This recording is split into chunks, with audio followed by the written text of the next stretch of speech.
At her grandson's birthday party, Rita's daughter-in-law handed her a list of chores right in front of the entire family. "The bathrooms need cleaning before guests arrive," she said with a dismissive smile. 20 minutes later, the family searched everywhere, but Rita was gone. Only her apron remained folded neatly on the kitchen counter.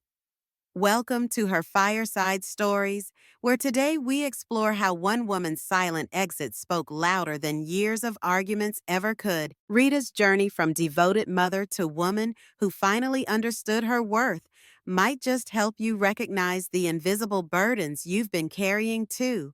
Stay until the end to witness the moment this family realized exactly what they'd lost. Your comments about where you're watching from and whether you'd have the courage to walk away will warm our fireside circle tonight. I never thought the day would come when my own daughter-in-law would treat me like a servant. Yet there I was, dish towel in hand, staring at her smug face while she poured wine for her own mother, but gave me nothing but a stack of plates to wash. My name is Rita West, and I'm 67 years old. I've chosen a simple, elegantly layered silver bob haircut, reminiscent of the days when I used to style my hair with pride before heading out to the textile mill. Once upon a time, this hairstyle made me feel put together and youthful, though these days I wear it mostly for convenience and a touch of class. I live in a quiet corner of Delaware, reliant on my monthly pension of about $2,500, enough to cover the basics, if I'm careful. My husband passed when we were both still young, leaving me to raise our only son Calvin on my own. Calvin was the light of my life. I poured everything into him every waking hour, every spare dollar doing whatever it took to ensure he had a shot at a better future than the one I'd scraped by on.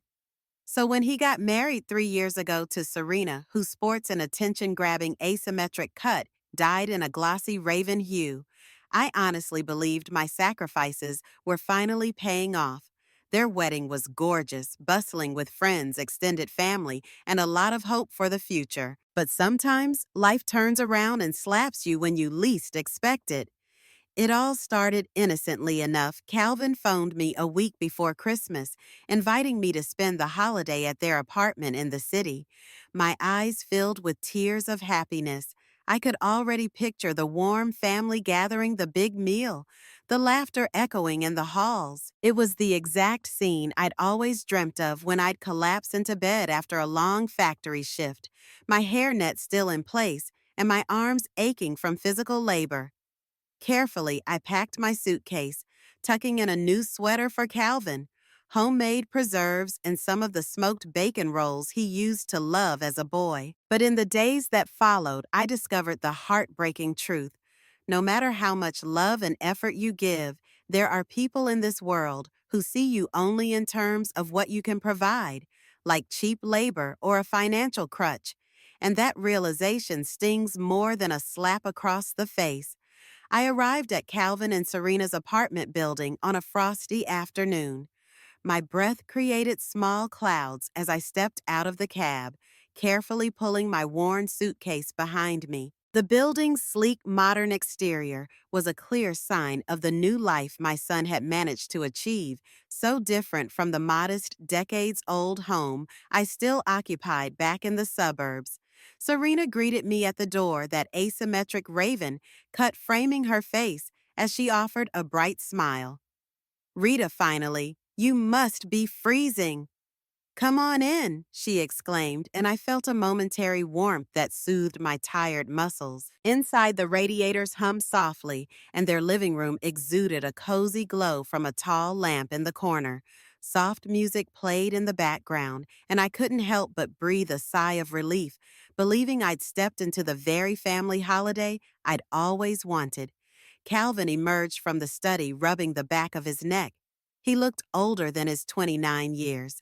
Tight lines etched near his eyes, and the beginnings of silver strands glinting in his dark, neat undercut. "Mom, I've been so swamped at work. Sorry if I look half dead," he said, giving me a one-armed hug that was more dutiful than affectionate.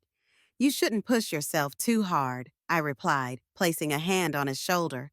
But he just shrugged it off with a half smile. Year end is always tough. I'll manage. Serena took my suitcase to the guest room and asked if I wanted some tea. Soon enough, the three of us sat around their spotless dining table, enjoying bowls of steaming soup and a perfectly roasted chicken that smelled almost too good to eat. Wow, Serena, you've really outdone yourself. I praised, impressed with her cooking skills. She beamed, setting a sprig of garnish on the dish with practiced care. But beneath her polished exterior, I saw a hint of distance in her eyes. There was a slight tension to her smile, as though it were pinned in place. I brushed the feeling aside, comforting myself that it was probably just holiday stress. I never imagined how quickly that veneer of warmth would begin to fracture. The next morning brought the arrival of Marjorie and Neil Rogers. Serena's parents, Marjorie, a tall woman in her early 60s with a meticulously styled salt and pepper updo, swept into the apartment like royalty. Neil, on the other hand, was quieter, sporting a close-cropped gray haircut and carrying himself with the restrained air of a former corporate man who'd spent years behind a desk. Marjorie's confident, almost imperious voice cut through the living room as she greeted her daughter with a sweeping hug, ignoring everyone else in the process. For a fleeting second, I stood there feeling transparent, like a vase on a mantel, a mere ornamental object that went unnoticed amidst the family reunion. Dinner that evening was a subdued affair compared to the night before, instead of the cozy, intimate conversation I'd hoped for. The table turned into a stage for Marjorie's monologue. She boasted about their hefty pensions and the fancy condo they'd invested in down in Florida. She bragged about the places they were planning to visit now that they had financial freedom. As she spoke, her gaze cut in my direction, lingering on my practical wool sweater and the older style of my silver bob. I felt a flicker of discomfort, as if she'd just measured me against some invisible yardstick and found me lacking. At some point, Marjorie pivoted toward me. And you, Rita, what's your monthly pension like? Serena mentioned. You've been a bit short on funds. I could sense the sympathy was mostly for show. A subtle power play cloaked as concern. I tried not to choke on my mashed potatoes as I answered. It's about 2,500. Enough for one person if I watch my spending. Marjorie's forehead lifted just a fraction, like she'd expected something even more meager. Well, she said, swirling her wine around her glass. That must be challenging. You're lucky to have such a devoted son and daughter-in-law to help if you need it. In the silence that followed, I felt my cheeks grow warm. Lucky. I repeated the word in my head, grappling with a mix of shame and frustration. Was I truly lucky to be treated like a fragile burden? I stared at Calvin, but he was too busy fiddling with his phone to notice. The entire evening left me with the unsettling sense that I didn't belong in this polished little world. Unfortunately, I had no idea how far that feeling would go. That night, the guest room couldn't offer me the comfort I desperately needed. I lay on the small bed, the glow of a street light peeking through the curtains, listening to the soft hum of traffic outside.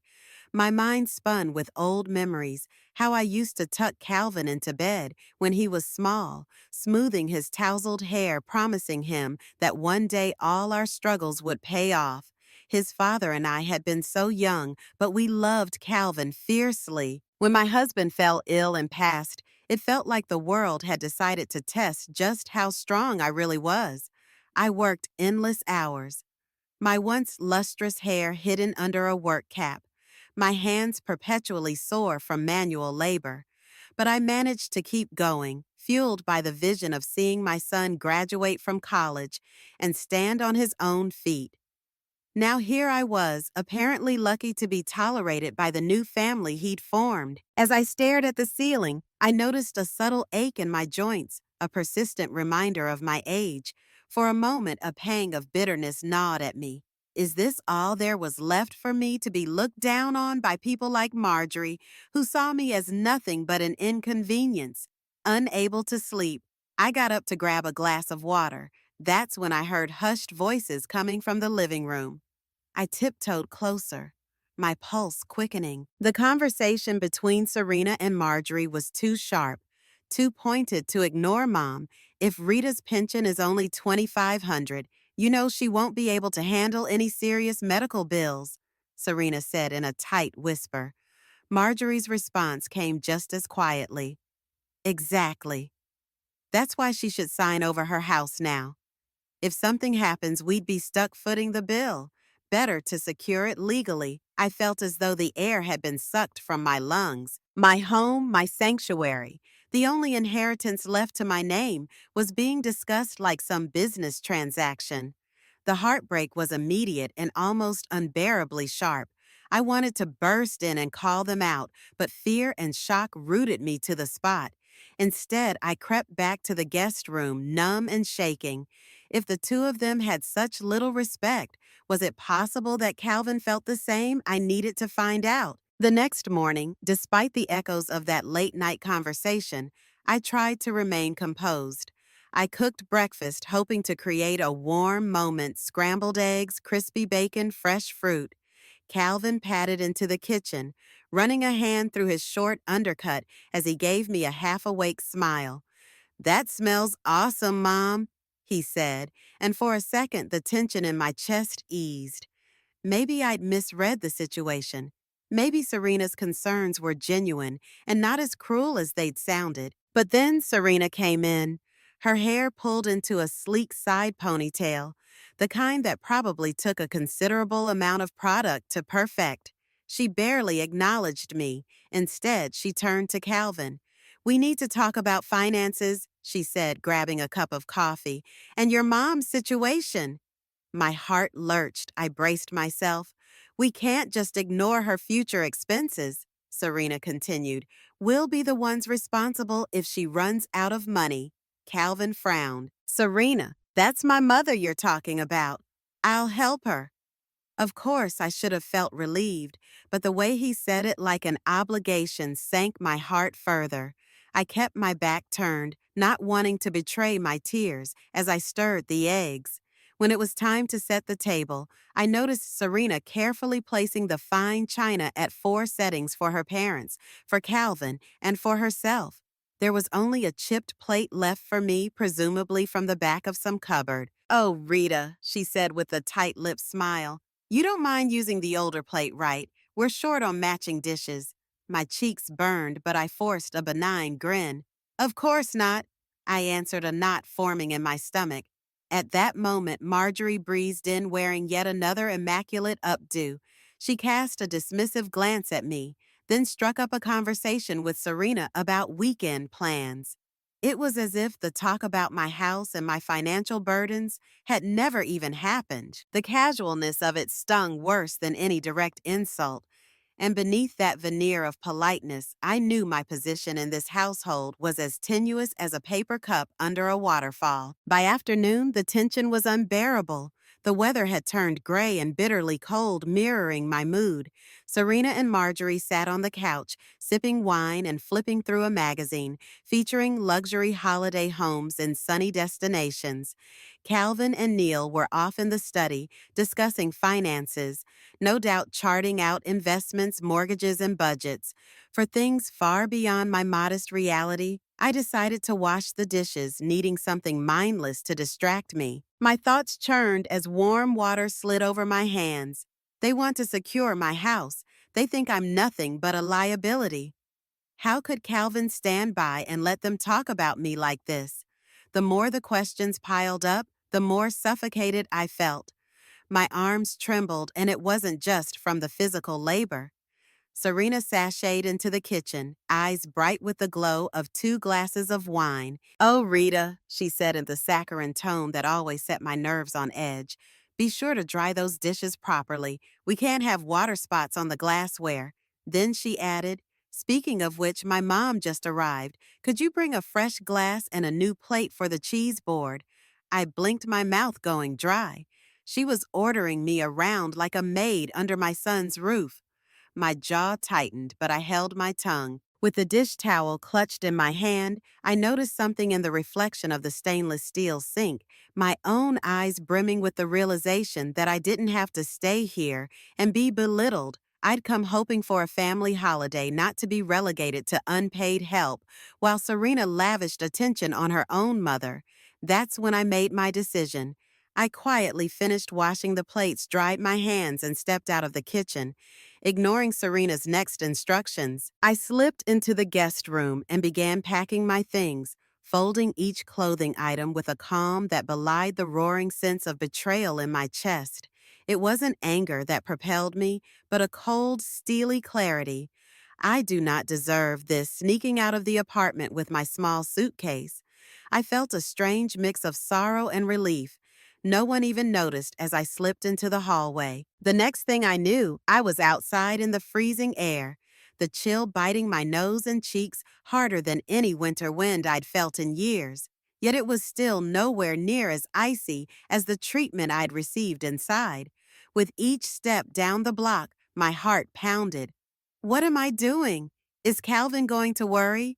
Will they even care that I've left?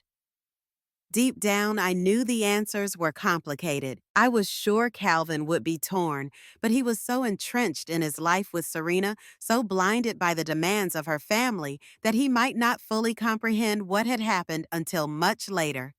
And as for Serena and Marjorie, I suspected they'd only care about how my exit might disrupt their carefully laid plans, particularly regarding my house and potential inheritance. Once I boarded the bus back to my own neighborhood, the tears finally came rolling silently down my cheeks. No one on that bus knew my story, but a couple of them noticed my trembling hands and cast sympathetic glances.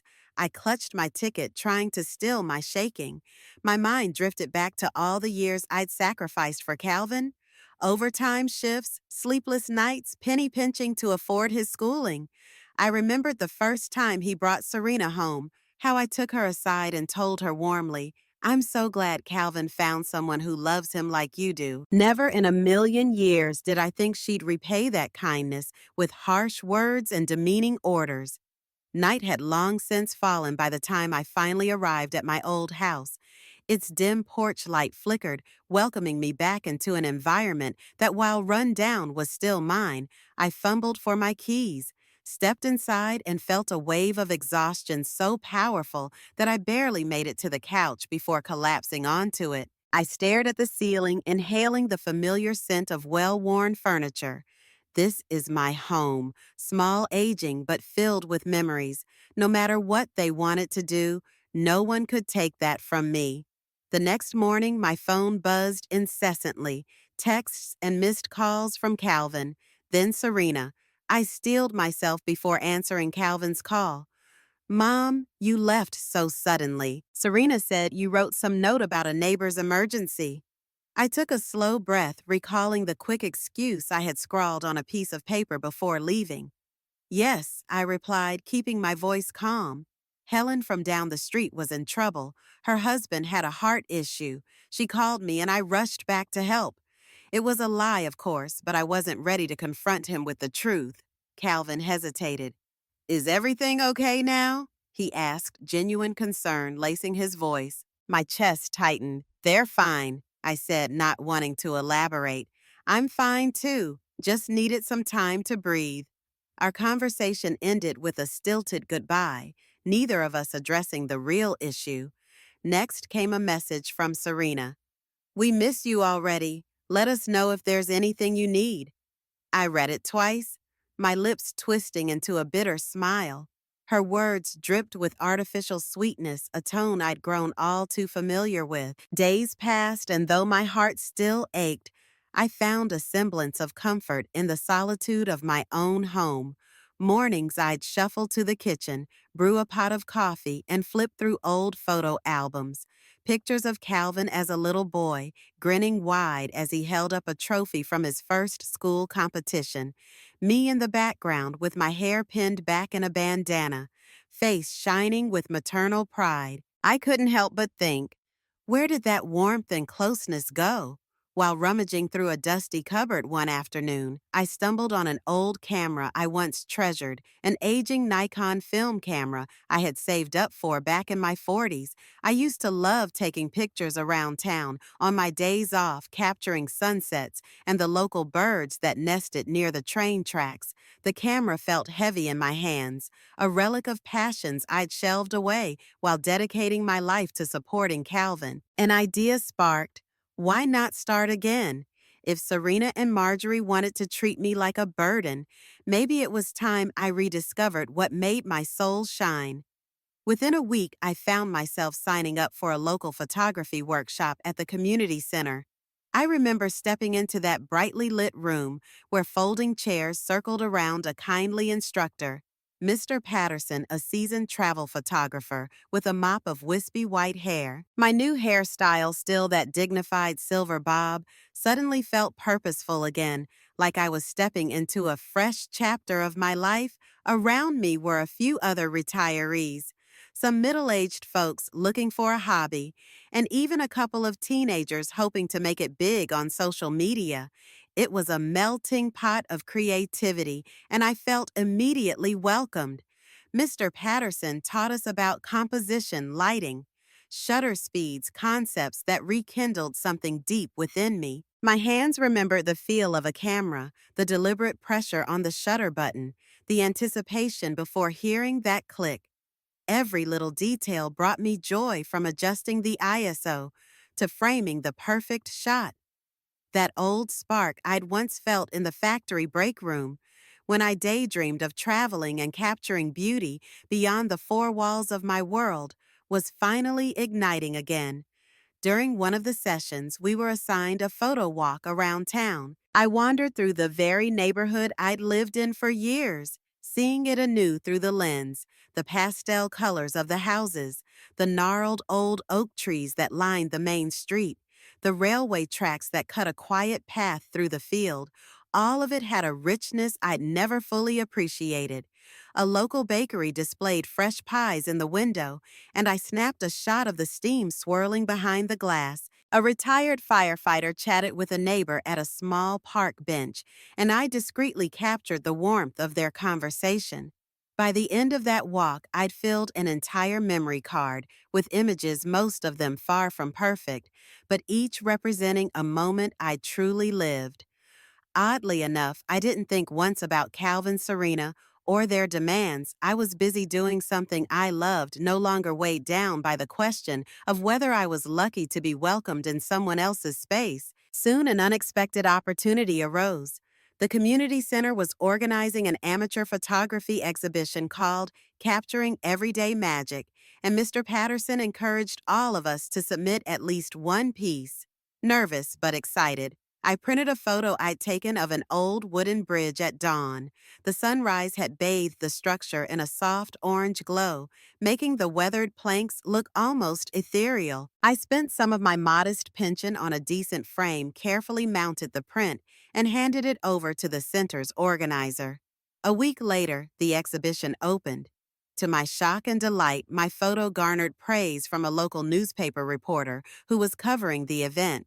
She interviewed me briefly, and the next day, my name and my picture appeared in a small column. That feature might have only been a few inches of newspaper space, but seeing by Rita West in print lit up my soul in a way I'd rarely experienced. News travels fast in a small town. Within days, friends and neighbors congratulated me at the grocery store and the post office. My phone chimed with messages from old acquaintances who saw the article. Even Calvin caught wind of it, probably through someone he knew back home, and called me Mom. "I heard you got your photo in the paper." "That's amazing," he said, his voice tinged with a surprise that almost made me laugh. Had he really forgotten I was a person with my own passions and abilities?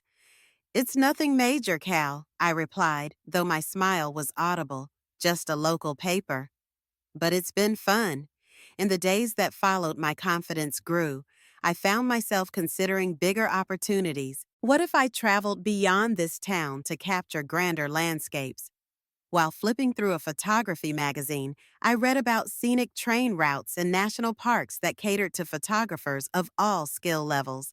A wisp of a dream took hold. Maybe I'd visit some of these places? True, my pension wasn't massive, but if I budgeted carefully and perhaps sold a few prints, it might be possible. Meanwhile, each time Calvin or Serena called, I sensed a shift in our dynamic, like they were suddenly aware I wasn't just some old woman they could shuffle aside. One crisp Saturday morning, I headed out with a couple of new photography friends. Maureen and Gloria, two widows in their 70s who had once traveled the world with their husbands. Maureen had a neat curly perm, salt and pepper in color, and Gloria sported an elegantly pinned French twist that showcased her refined sense of style. We drove to a nearby nature reserve, excited to practice capturing shots of winter wildlife. As we strolled through the snow-dusted trails, cameras in hand, I felt a lightness in my chest I hadn't experienced in ages. Eventually, we settled on a bench overlooking a frozen lake. The serenity of the scene was mesmerizing. Tall pines, reflective ice, and overcast sky, just beginning to let through bits of sunshine. While adjusting my camera settings, I found myself telling them about my holiday experience at Calvin's place, about the hushed conversations I'd overheard about feeling like a burden. I expected sympathetic nods, maybe a gentle pity, but what I got instead was a firm rallying cry. "Rita, you're absolutely right to walk away," said Maureen, adjusting her lens to capture a swan gliding across the lake. "Sometimes walking out silently is the strongest statement you can make," Gloria chimed in, lowering her camera. "Family doesn't give you the right to be cruel or dismissive. If people treat you like a convenience, it's their loss." Their words, so steady and sure, began to chip away at the guilt and anxiety I'd been harboring. On the drive home, I caught my reflection in the car's side mirror. My silver bob still looked neat, but there was a renewed spark in my eyes, like I'd reclaimed something intangible. I realized I had options I once thought impossible. Life didn't have to revolve around waiting for phone calls from Calvin or acceptance from Serena's family.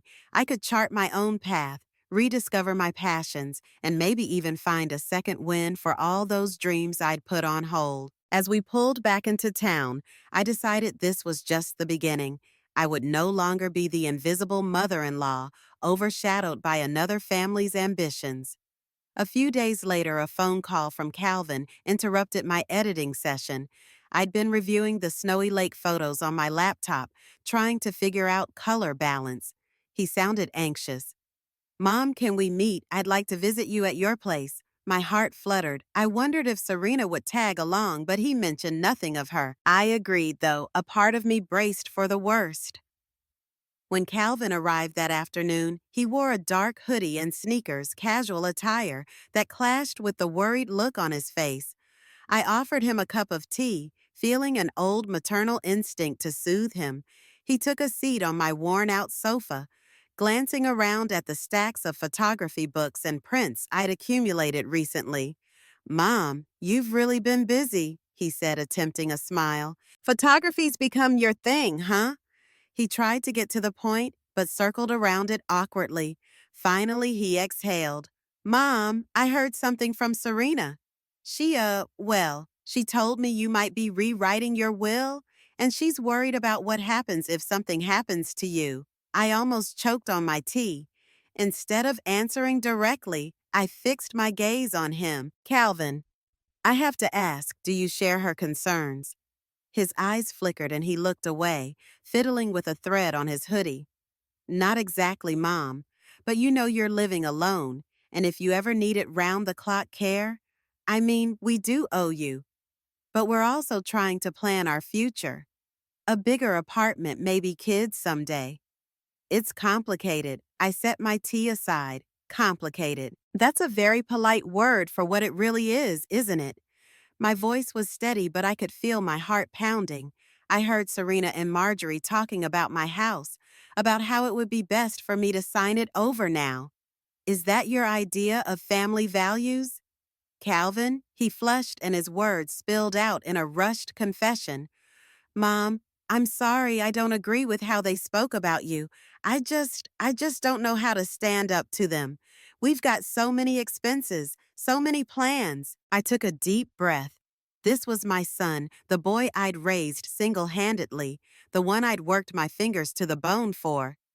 Yet here he was torn between loyalty and the practicality of finances. My heart ached, but a new resolve also took root. Enjoying this extended read? Don't miss out. Subscribe to our channel now for more gripping life stories. Determined not to let the conversation collapse into an emotional quagmire, I calmly showed Calvin out after explaining that I had no immediate intention to rewrite my will one way or the other. "We'll talk again," I told him, giving his shoulder a gentle squeeze. He left with the same conflicted look he'd arrived with, and I closed the door, feeling both drained and strangely liberated. That evening, I decided to do something bold. I hopped online and searched for professional photography courses offered at a local college. If I was going to commit to this newfound passion, why not take it seriously? My search led me to a part-time certificate program, and within a day, I'd signed up. Classes would begin in 2 weeks. It felt exhilarating, like stepping onto the first rung of a ladder leading to a new destiny. In the meantime, I dove deeper into my personal projects. I spent hours each day snapping photos around town. My silver bob sometimes got me mistaken for a kind grandma with a hobby. But the more I learned about lighting composition and post-processing, the more I saw improvements in my images. Before long, I started sharing my work on social media. Friends and strangers alike began to reach out, asking if I sold prints or took commissions. I blushed at the thought, me making money off something I actually enjoyed. It felt surreal. One late afternoon, as I carefully edited a shot of the local library under a dramatic sunset, I heard a knock at my door. It was Emily Suarez, a widowed neighbor I'd only chatted with once or twice before. She wore her curly silver hair in a stylish chin-length cut and looked surprisingly put together for her age. In her hands, she clutched a stack of bills. "Rita, I hate to bother you," she started shyly. "But Helen, our other neighbor, said you're good with numbers. I'm behind on some utility payments, and I don't know how to handle the budget." Smiling, I invited her in. We went through her papers, and I realized she just needed a calm presence to help her reorganize. We talked for hours, not only about bills, but about our mutual longing for a more fulfilling life. That night after she left, I was reminded that real connections often spring from shared vulnerability, not from forced obligations. The first day of my photography certificate program arrived in the blink of an eye, dressed in a light sweater and slacks, an outfit both comfortable and presentable. I walked into the classroom feeling a mix of excitement and nerves. The room was filled with about a dozen other students, ranging from retirees like me to working professionals seeking a creative outlet. Our instructor, Professor Delacroix, was a genial woman in her 50s, sporting a short pixie cut dyed a vibrant red, which gave her an artistic air. Her energy was infectious, putting everyone at ease immediately. She began by asking each of us to share our backgrounds and what brought us to photography. When it was my turn, I spoke of my longtime interest, the old camera I'd rediscovered, and my recent experiences capturing everyday beauty in my hometown. I avoided delving into my family drama or the real reason I'd thrown myself headlong into a new passion. Even so, I sensed a few classmates eyeing me with warmth and curiosity, as if silently cheering me on. Over the next few weeks, our classes covered everything from portrait lighting to architectural photography.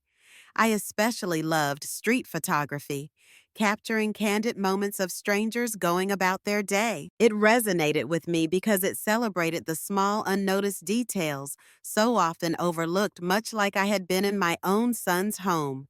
Late nights found me hunched over, editing software, adjusting highlights and shadows, sometimes forgetting to eat dinner because I was so engrossed in bringing an image to life.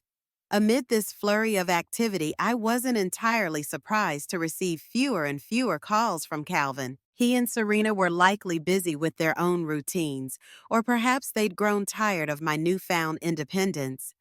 Either way, I found myself less concerned with their opinion. My world was blossoming beyond the confines they tried to place me in. On weekends, I sometimes joined Maureen and Gloria, or even Emily Suarez, for mini photo excursions. We'd laugh, compare shots, and share tips. I felt like an adventurer, charting unexplored territories, an experience I never believed possible at my age. One chilly afternoon, I decided to take a trip into the city to photograph the bustling holiday markets. As I navigated the crowds and sparkling lights, I found a surprising sense of liberation in being alone. This wasn't the lonely alone I'd felt under Serena's roof. It was an empowering solitude where every choice I made, the angle of a shot, the vendor I bought hot cocoa from, was purely mine. The market was a sensory overload, scents of cinnamon and roasted nuts, colorful stalls selling handmade scarves and ornaments, children shrieking with excitement as they rode a small carousel. I snapped photos, incessantly close-ups of sugary pastries, wide angles of the entire market glimmering under ornate street lamps. My memory card was nearly full when I noticed a young man struggling to take a selfie in front of a grand Christmas tree. Stepping forward, I offered to take it for him, and he was delighted. That one small interaction left me warmed by the simple kindness of strangers, a stark contrast to the frosty receptions I'd experienced elsewhere. After wrapping up, I wandered into a nearby coffee shop to review my shots on my camera's small screen. As I sipped a latte, my phone buzzed. It was a message from Calvin. "Mom, can you call me when you're free? It's important." My heart rate spiked. What now? Had something happened to Serena or Marjorie? Did they need me to step in for an emergency, or was it another ploy to discuss financial matters? I decided to finish my latte before replying. A sense of calm determination washed over me. I'd no longer allow them to yank me into a panic over things they failed to address face to face. "I'll call him tonight," I told myself, focusing instead on the images in front of me, images of a world filled with spontaneous joy, festivity, and creativity. Later on the train ride home, I stared out the window at the passing city lights, reflecting on the cold river. It struck me that I was becoming my own person again, no longer the overlooked mother or the coerced house guest. And if Calvin's call turned out to be just another manipulation, I felt ready to stand my ground. That evening, I returned to my cozy little house, still alight with the glow of holiday decorations. I'd put up myself, white fairy lights twinkling around the window frames, and a modest wreath on the door. After depositing my camera and gear, I settled into my worn recliner phone in hand and dialed Calvin. He answered on the second ring, his tone rushed yet subdued. "Mom, hey, thanks for calling back. Listen, I have some news." The pause that followed was heavy, almost suffocating. I braced myself, only to hear him say, "Serena's pregnant. We just found out." My breath caught in my throat. A swirl of emotions hit me, joy at the prospect of a grandchild, sorrow over the strained relationship that might overshadow that joy, and a flicker of doubt about what this meant for me going forward. That's big news. I managed forcing warmth into my voice. "How are you both feeling?" Calvin sighed. "We're excited, obviously, but also worried about finances. We're looking for a bigger place and we, might need help with the down payment." There, it was the undertone of a transaction. My shoulders tensed. "Calvin, I understand you have new responsibilities now, but I'm not in a position to just hand over money," I said, keeping my tone level. He tried to explain the new baby, the deposit, how Serena's parents were offering some assistance, but not enough, Mom. "Maybe you could, consider letting us take out a loan against your house." He sounded hesitant, as if aware of how that would land. My stomach churned with a bitter ache. They were already trying to leverage my home for their gain again. I closed my eyes, recalling that humiliating moment in Serena's apartment when I was asked to wash dishes while her own mother drank wine. No, I thought, I'm not letting this happen again. I spoke calmly. Calvin, your father and I poured everything we had into supporting you. I'm still recovering from the financial strain of those years. I won't risk my house. That's my security and I need it to live. Silence stretched between us, punctured only by Calvin's long exhale. I understand, he said quietly, but the disappointment in his voice was palpable, and I knew this conversation wouldn't be the last of its kind. As the weeks passed, I dove deeper into my studies and artistic pursuits. I volunteered at local events to snap pictures, sometimes earning a modest fee. My confidence soared with each new venture, and I started compiling a portfolio that included cityscapes, portraits, and even a few nature shots from my winter trips. Often I'd finish my day by reviewing photos, sipping chamomile tea, and feeling a calm satisfaction I hadn't felt in decades. In contrast, my phone calls with Calvin became more strained. He was overwhelmed by Serena's pregnancy hormones, her demanding shifts of mood, and her parents' growing influence in financial matters. When I'd gently remind him not to overextend himself, he'd sigh and say something like, "Well, Serena wants the best for the baby." And I'd hear in his voice the old resignation that used to plague me whenever I struggled to make ends meet. Part of me empathized deeply after all I'd been there. But another part of me resented the fact that they seemed to view me as a stopgap measure for money, not as a loving mother or soon-to-be grandmother. Meanwhile, a new camaraderie formed with Emily Suarez. She joined one of my weekend photography outings, and we became something of a duo.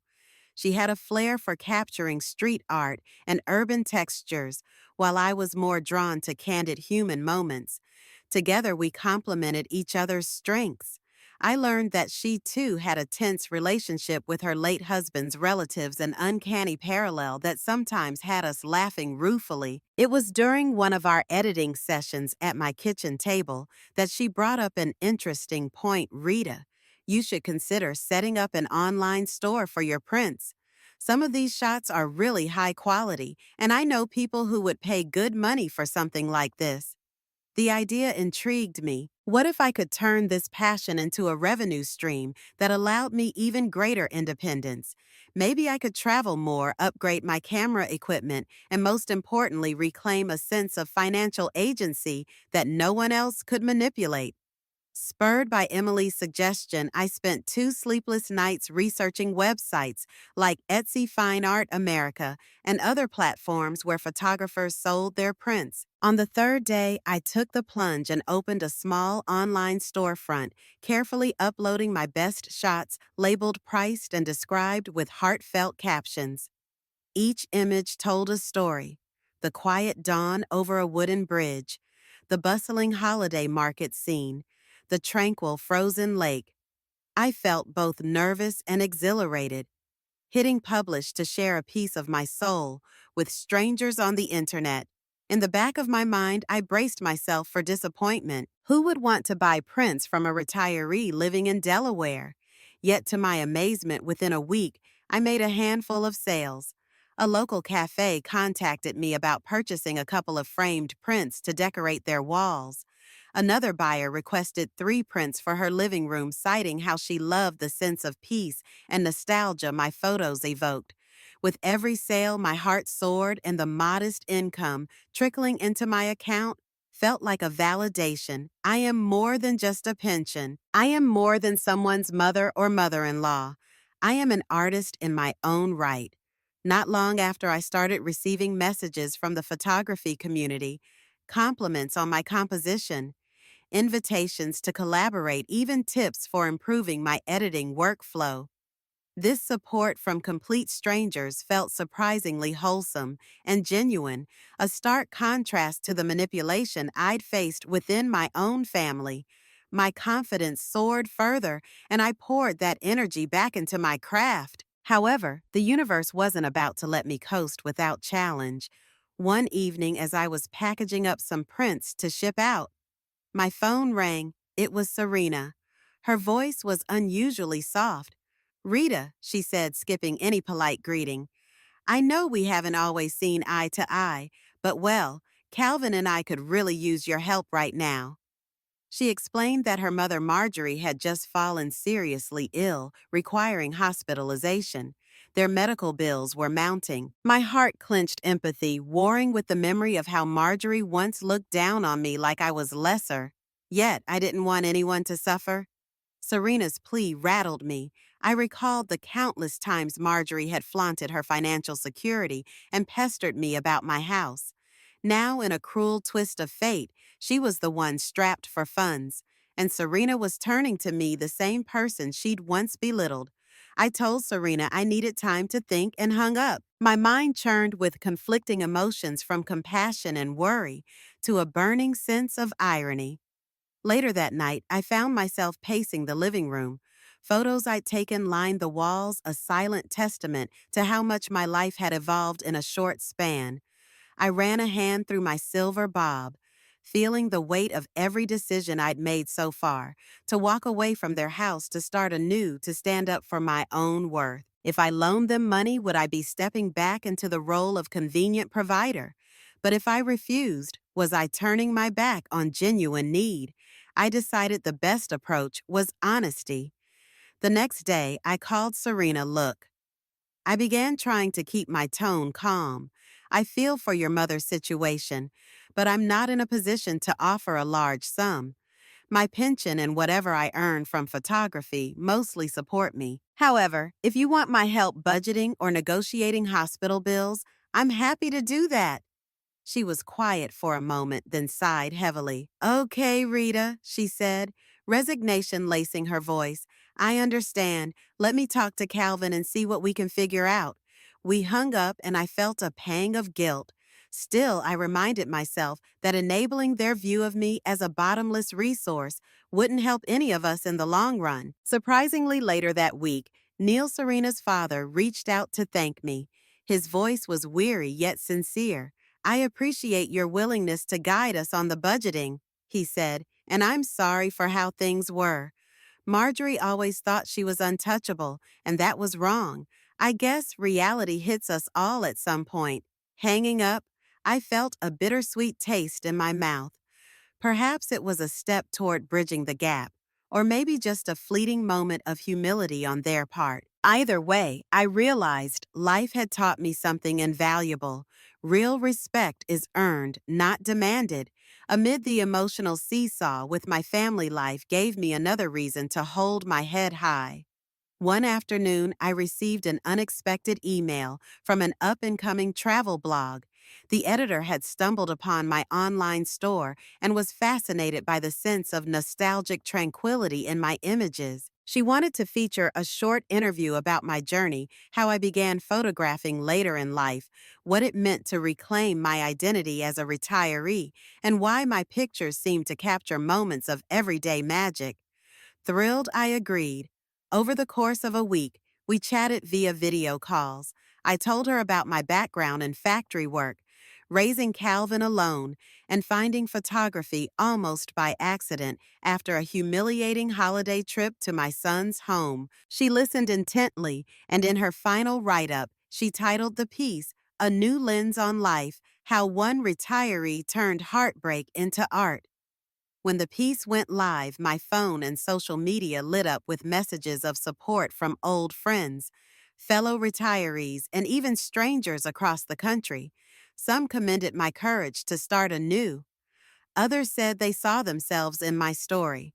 A few pointed out that I was living proof. It's never too late to chase a passion. As I scrolled through the comments, I felt tears welling up.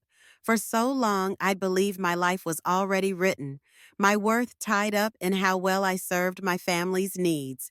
Now the world was reminding me that I was allowed to exist and thrive simply because I was me. That weekend, I was scheduled to give a short talk at the community center about my experiences with photography. When I arrived, a small crowd had gathered, friendly faces, Curious minds. I launched into my story from the heartbreak in Calvin's apartment to the redemptive power of creativity. Never let anyone reduce your life to numbers, be it pension or inheritance, I concluded. There's so much more to each of us than what fits on a ledger. The applause that followed was warm and genuine, wrapping me in a sense of belonging I hadn't felt in a long time. After the talk, I noticed Calvin standing near the back of the room, partially hidden by a stack of folded chairs. His posture was stiff, his eyes lowered. I approached him slowly, not entirely sure how our conversation would go, Mom, he said in a voice that was both proud and apologetic. I wanted to hear what you had to say. I never realized how all of that felt for you. A wave of emotions hit me, relief that he'd come, regret for how estranged we'd become, and cautious hope for some kind of reconciliation. Calvin, I replied, trying to keep my voice steady. I'm glad you're here. It means a lot that you listened to my side. He wrung his hands, then met my gaze. Serena and I have been talking. We know we crossed a line by pressing you about the house. We thought that as family, it was all just one big pool of resources. But I see now that you're a person with your own dreams and boundaries. His voice wavered. I'm sorry. I took a deep breath, remembering how each moment of belittlement and betrayal had chipped away at my self-worth. I accept your apology, I told him quietly, but I need you to understand I'm not going to sign my house over or drain my pension for anyone I spent my whole life looking after you, and I'll always love you, but I have to look after myself too, he nodded, tears glistening at the corners of his eyes. I get it, Mom. I really do. And I wish I could turn back time, but I can't. We stood there for a moment, the community center bustling around us, people chatting and packing up camera gear. It felt like an oddly fitting setting for our conversation, surrounded by the hobby that had restored my sense of self. Eventually, he told me Serena was still in the hospital with her mother, who was slowly recovering. Calvin himself had come straight from a shift at work just to catch my talk. I should go, he said, glancing at his watch. We exchanged a brief hug, and as he left, I felt a subtle ray of hope piercing the long-standing darkness between us. Life, however, isn't a neat linear script. Marjorie's recovery was more complicated than expected, leading to prolonged hospital stays and spiraling medical bills. Meanwhile, Serena's pregnancy advanced with its own set of challenges: morning sickness, mood swings, and the stress of an uncertain financial future. In the midst of this, I continued to grow my photography business, forging collaborations with local boutiques and cafes that wanted my prints. Occasionally, I'd get a phone call from Neil or Serena asking if I could at least co-sign a loan, but I stood my ground. My pension covered my basic needs and helped me invest in photography. It wasn't meant to bail out people who had dismissed me and tried to appropriate my house not so long ago. Each time I refused, I felt a pang of guilt quickly followed by a surge of self-preservation. My financial autonomy was the shield that protected me from being mistreated. All the while, I found immeasurable emotional support through the friendships I'd built. Maureen, Gloria, Emily, and even a few younger classmates from the college's photography program. We met once a month to critique each other's portfolios and discuss the technical or artistic hurdles we faced. Their encouragement spurred me on, and soon I was experimenting with new photography techniques, long exposures, creative lighting setups, even portrait sessions with volunteers from the community center. One crisp autumn morning, Emily and I took a trip to a nearby vineyard to capture the harvesting process. Rows upon rows of grapevines stretched into the horizon, their leaves turning a burnished gold in the mid-October sun. Farmers bustled collecting grapes in wicker baskets. The entire scene was a vivid tapestry of human effort and nature's bounty. I snapped photo after photo, feeling the rush of creative fulfillment. When we finally left, the memory card in my camera was nearly full, and my heart was brimming with gratitude. Little did I know that same week would bring another confrontation with Serena.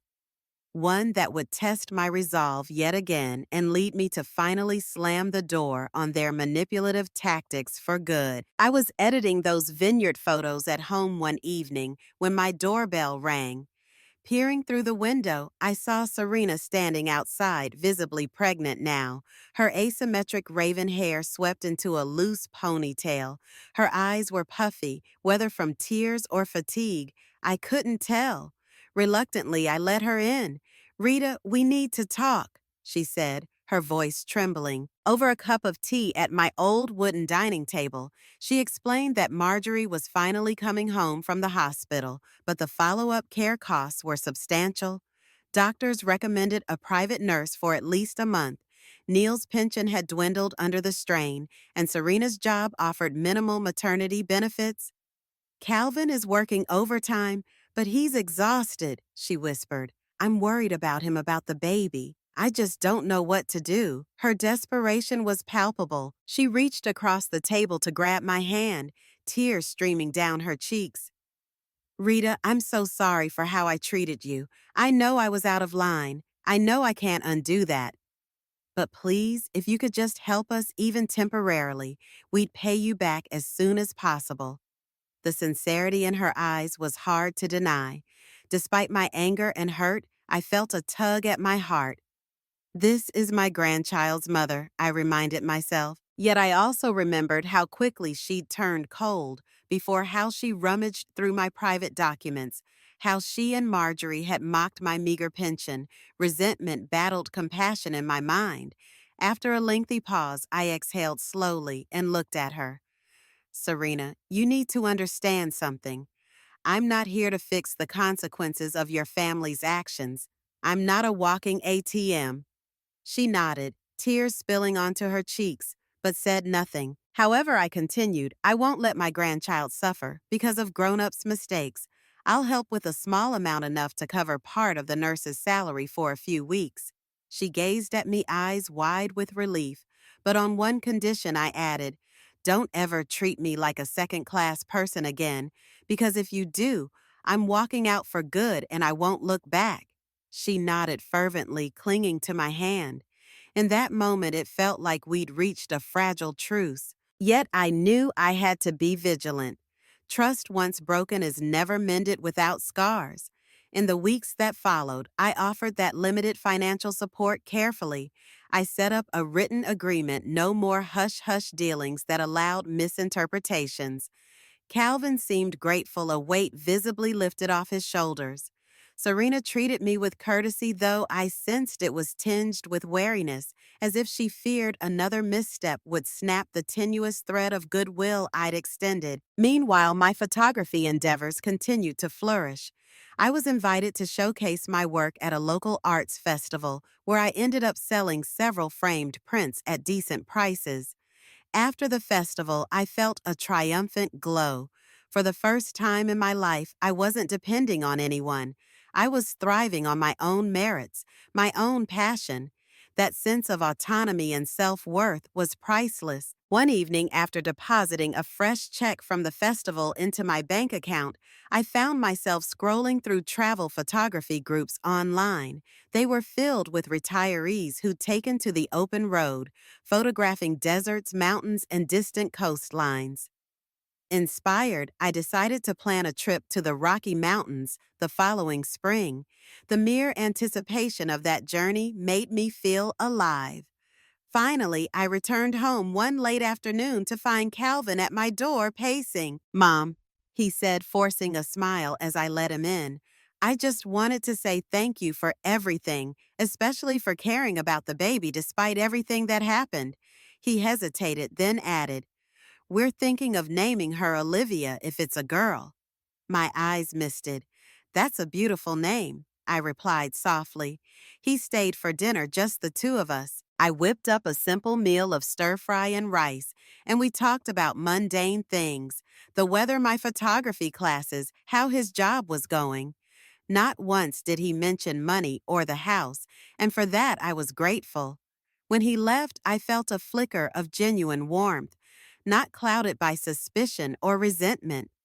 That night, I dreamed of vast landscapes, illuminated by the setting sun, my camera slung over my shoulder, and the sound of a child's laughter echoing in the distance. In the dream, I was free from the suffocating demands that once overshadowed me, free to embrace this new chapter of my life. And if that meant walking out on those who treated me like a servant to finally earn their shame and respect, then so be it. My story would no longer be defined by their view of me, but by my own enduring, vibrant pursuit of the beautiful and the possible. As Rita's footsteps fade from that birthday party, the silence she left behind speaks volumes about what true strength looks like. Not in loud arguments or bitter words, but in the quiet dignity of knowing when to walk away. Some call it courage, others call it self-preservation. But Rita's empty chair became the most powerful presence in that room. If this story stirred something within you today, let that feeling guide your finger to the like button and subscribe to her Fireside stories. Each tale I share by this fire is carefully chosen to remind us that even our smallest decisions can reshape our entire world. I'm curious, would you have found Rita's quiet strength within yourself? Or would your path to self-respect have looked different? Your stories and the places you're watching from create the invisible threads that connect our fireside circle. Remember, sometimes the greatest gift we can give ourselves isn't fighting harder for respect, it's recognizing when we deserve better. Until our paths cross again in the warm glow of another story, may you carry Rita's quiet courage wherever you go.